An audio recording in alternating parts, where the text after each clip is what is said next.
Mesdames et messieurs, c'est un réel plaisir d'être parmi vous. Bonsoir et bienvenue dans cette nouvelle édition.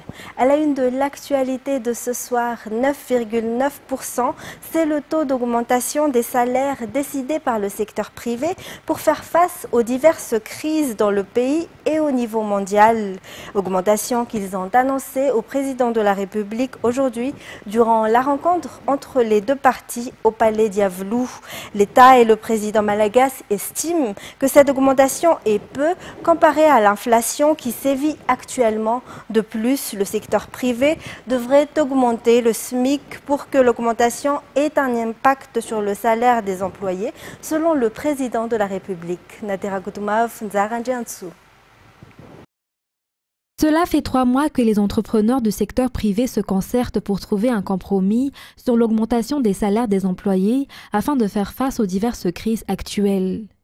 9,9%, c'est le taux de l'augmentation décidé par le secteur privé avec les syndicats des employés le 28 mars 2022. L'application de cette augmentation n'attend plus que la validation du ministère en charge de l'emploi, selon le représentant du secteur privé et président du FIFPAMA. Un taux d'augmentation insuffisant, selon toujours ce dernier, mais lancé également que le secteur privé traverse les mêmes difficultés face à cette crise. Une rencontre avec les hautes sphères de l'État devrait se faire régulièrement, souligne ce représentant des entrepreneurs malagasy, pas seulement dans les moments de crise, pour voir les défis à relever pour le bien du pays. Solidarité, entraide, ce sont les mots d'ordre que nous devons appliquer face à la situation actuelle et pour éviter que les difficultés ne rongent encore plus la population, affirme le président Andrazuil. L'État a déjà mis en place des priorités dans tous les domaines pour redresser l'économie du pays.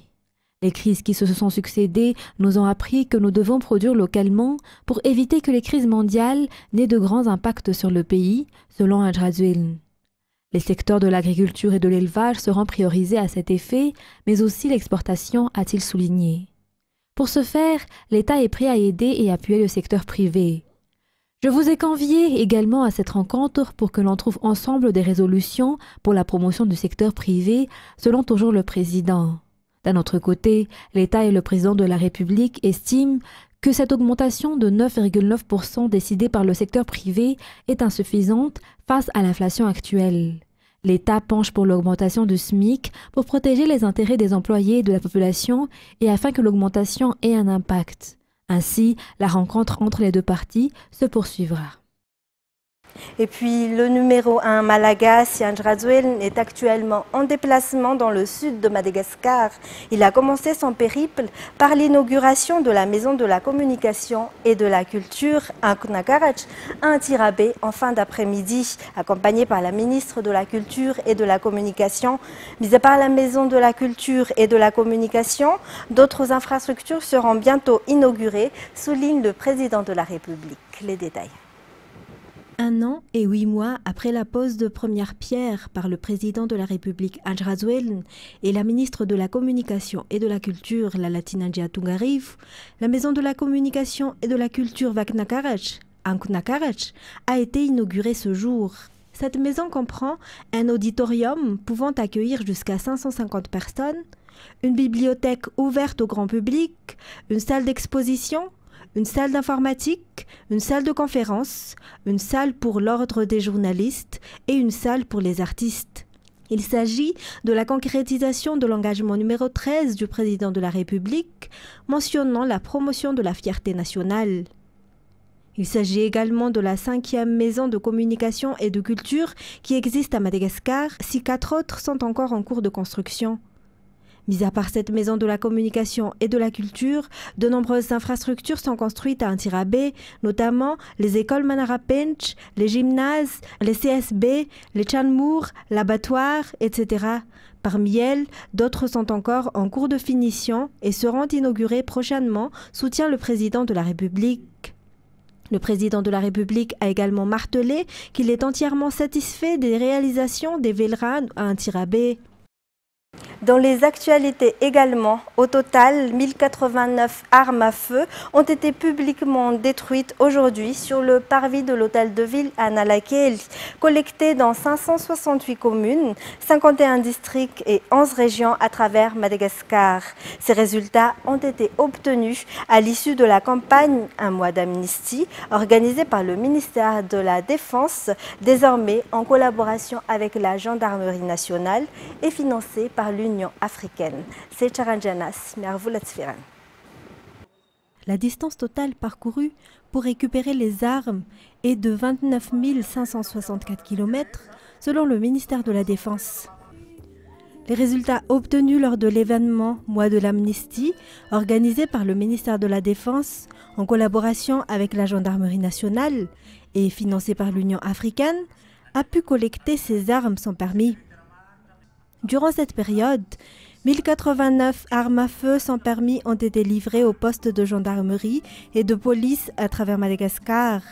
Ces armes à feu illégales ont été publiquement détruites aujourd'hui sur le parvis de l'hôtel de ville d'Analakeli. Elles ont été collectées dans 568 communes, 51 districts et 11 régions à travers Madagascar. Tout citoyen a le droit de posséder une arme à feu, mais sa détention, conformément à la charte de l'ONU, doit être légale, comme l'a souligné le secrétaire d'État chargé de la gendarmerie auprès du ministère de la Défense nationale. Selon les statistiques du ministère de la Défense, 9 925 civils à travers Madagascar possèdent un permis de détention d'armes. Dans un tout autre sujet, plusieurs paramètres doivent être pris en compte avant de définir la peine et sortir un verdict judiciaire, d'après le ministre de la Justice. La justice est totalement indépendante. Les juges ne sont pas sous contrôle du ministère, toujours d'après les explications de ce dernier. Mais le parquet peut faire appel si la peine est jugée trop clémente. Le parquet qui est sous le contrôle du ministère de la Justice, en effet, la peine dépend notamment de l'âge de la victime en termes de violence sexuelle. Néanmoins, plusieurs autres critères doivent encore être pris en compte avant de définir le verdict. Dans les actualités sociales, pour faire face aux catastrophes naturelles, l'ambassadeur de Chine est venu aujourd'hui remettre un don au BNGRC. Par la même occasion, le ministre de l'Intérieur et de la décentralisation, Toukiel Justin, a confirmé la mise en place du FNC ou Fonds national de contingence, lequel a été approuvé lors du Conseil des ministres qui s'est tenu mercredi dernier. Détails sur les images de Fiti Merkoufine. Des équipements tels que des tentes, des couvertures, des toits et des courtes pointes d'une valeur de 8 millions de yuan ont été remis par le gouvernement chinois au BNGRC aujourd'hui, en réponse à l'appel du gouvernement malagasy pour aider les victimes d'une série de catastrophes naturelles qui a touché Madagascar. Ce n'est pas une première, car la Chine a toujours été présente pour soutenir Madagascar. Récemment, Madagascar souffre de la cyclone Jasmine et la Chine et Madagascar sont de beaux amis et de beaux frères.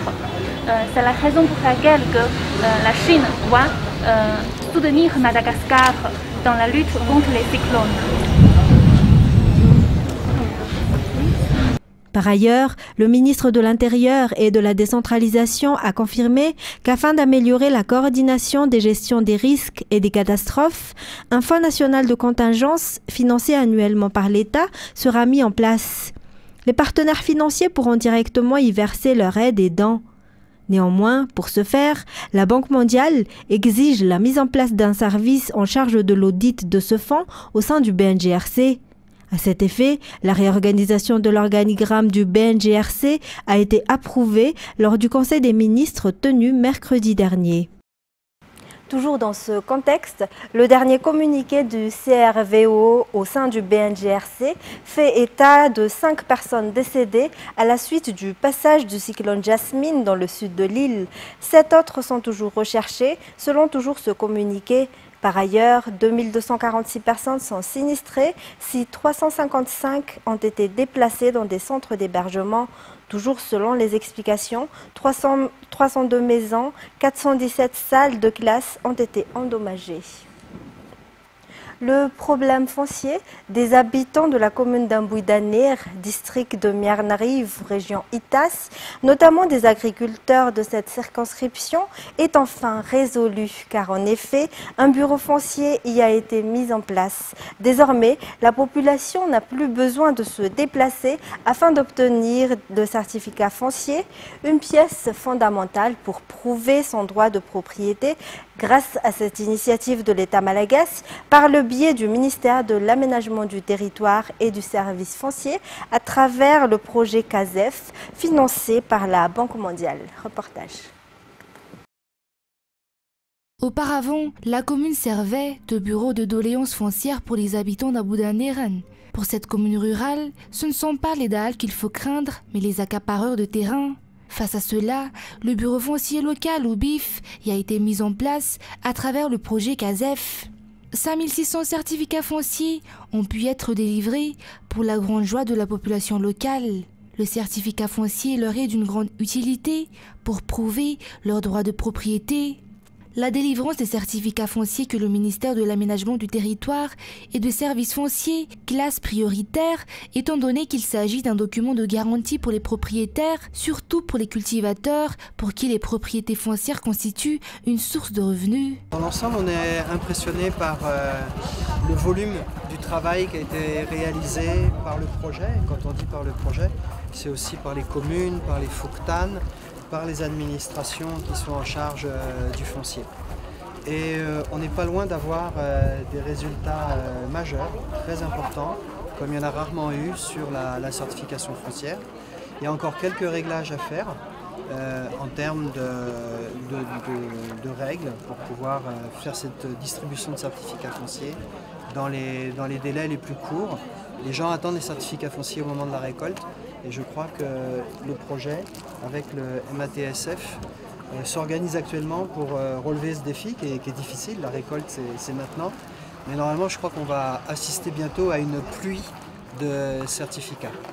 Promouvoir et renforcer l'utilisation des énergies renouvelables en convertissant les déchets en carburant, mais aussi dans le but de protéger l'environnement. C'est l'issue de la rencontre entre la Direction régionale de l'environnement Vakna Karach et les entrepreneurs en énergie renouvelable. Jameson Ranjanarman de Viva Intirabé. La production de charbon de bois et l'utilisation du bois de chauffage détruisent les forêts et détériorent l'environnement. Ainsi, le recyclage des déchets en combustible est nécessaire.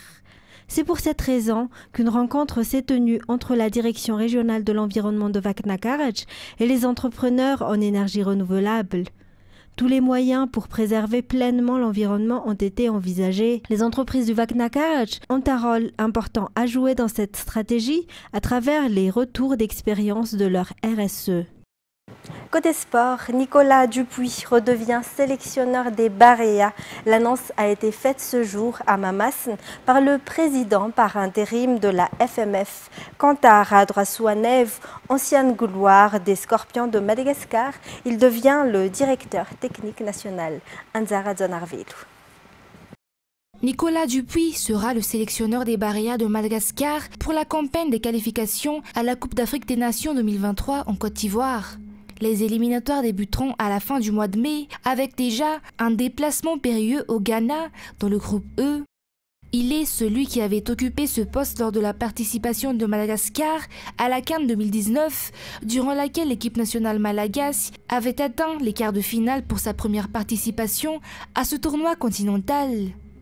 Par ailleurs, Radrasouanev est officiellement nommé directeur technique national. Il s'agit d'une ancienne gloire des Scorpions de Madagascar. Il est également titulaire d'un diplôme d'entraîneur. Cette annonce a été faite par le président intérimaire du FMF ou Fédération Malagasy de football, nommé le 7 avril dernier. Voilà pour les actualités locales. On passe à présent aux actualités internationales. Un quartier du centre de la capitale ukrainienne, Kiev, a été la cible jeudi soir de 2 missiles tirés par la Russie, faisant plusieurs blessés et au moins un mort. La ville n'avait plus été touchée par les bombardements depuis mi-avril et cette attaque a eu lieu lors de la visite du secrétaire général de l'ONU, Antonio Guterres, au pays. France 24. L'urgence et la panique dans la capitale ukrainienne. Le centre de Kiev a été touché jeudi soir par plusieurs missiles russes après 2 semaines d'accalmie. L'attaque, qui a fait au moins une dizaine de blessés, est survenue en pleine visite du secrétaire général de l'ONU. Je ne pense pas que le fait que le secrétaire général soit dans la capitale ukrainienne ou non soit important. Ce qui compte, c'est qu'une attaque ait eu lieu et cela m'a choqué, car Kiev est une ville sacrée pour les Ukrainiens comme pour les Russes. Le président ukrainien a immédiatement fustigé cette attaque. Cela en dit long sur la véritable attitude de la Russie envers les institutions mondiales, sur les efforts des dirigeants russes pour humilier l'ONU et tout ce que l'organisation représente. Plus tôt dans la journée, le secrétaire général de l'ONU a rencontré Volodymyr Zelensky dans la foulée de sa visite à Moscou. Au menu des discussions, le défi humanitaire. Antonio Guterres a réaffirmé son soutien au peuple ukrainien tout en dénonçant les manquements de son organisation.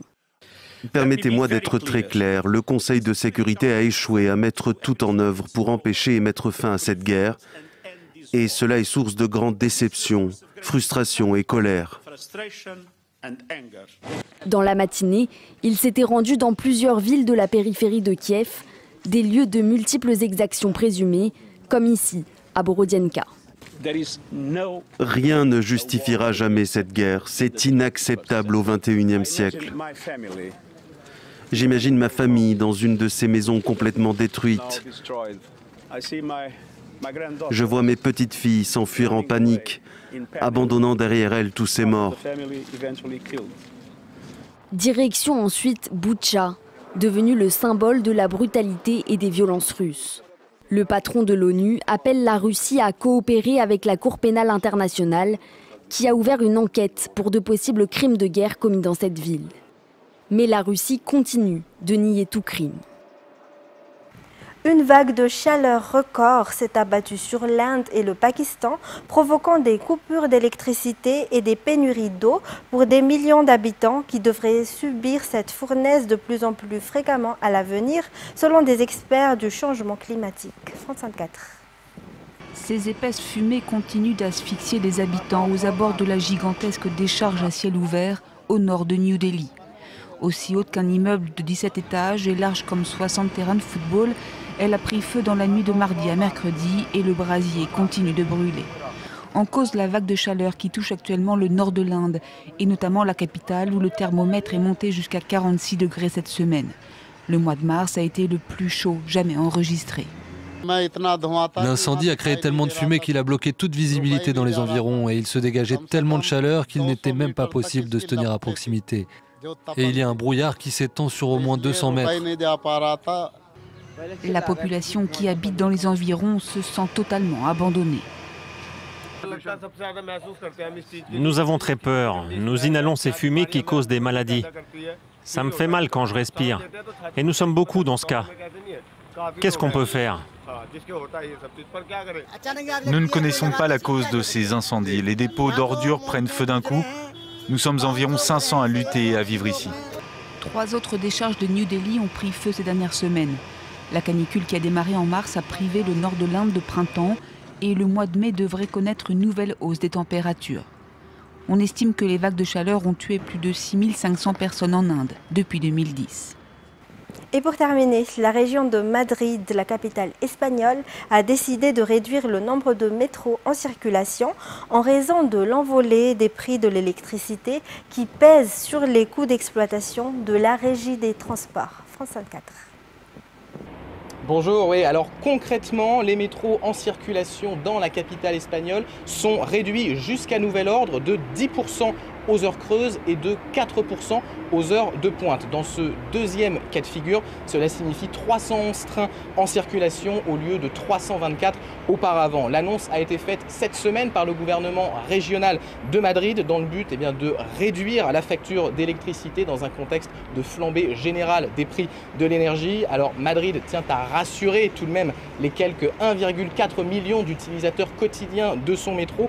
Le désagrément sera minime et représentera seulement quelques secondes d'attente supplémentaire entre chaque train. L'argument massu, c'est ce chiffre avancé par le gouvernement régional. En un an, la facture d'électricité liée au métro est passée de 120 000 € par jour à 830 000 €. Alors les plus matheux d'entre vous auront déjà fait le calcul de tête, ça fait plus 710 000 € par jour, des dépenses colossales que la région voulait à tout prix amortir, mais en s'interdisant d'augmenter le prix des tickets et des abonnements.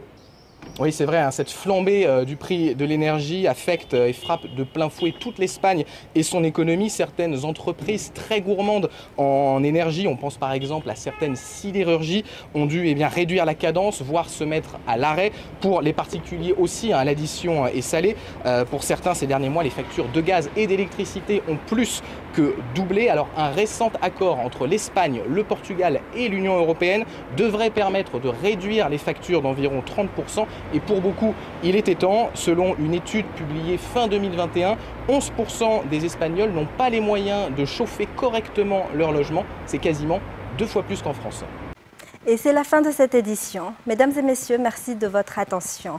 Tout de suite après, Miarvoulat Tferena recevra comme invité dans l'émission Data Fechanien Mambao Karakutunjaswav, directeur général de la communication auprès du ministère de la Culture et de la Communication. Quant à moi, je vous retrouve demain pour de nouvelles éditions. Au revoir.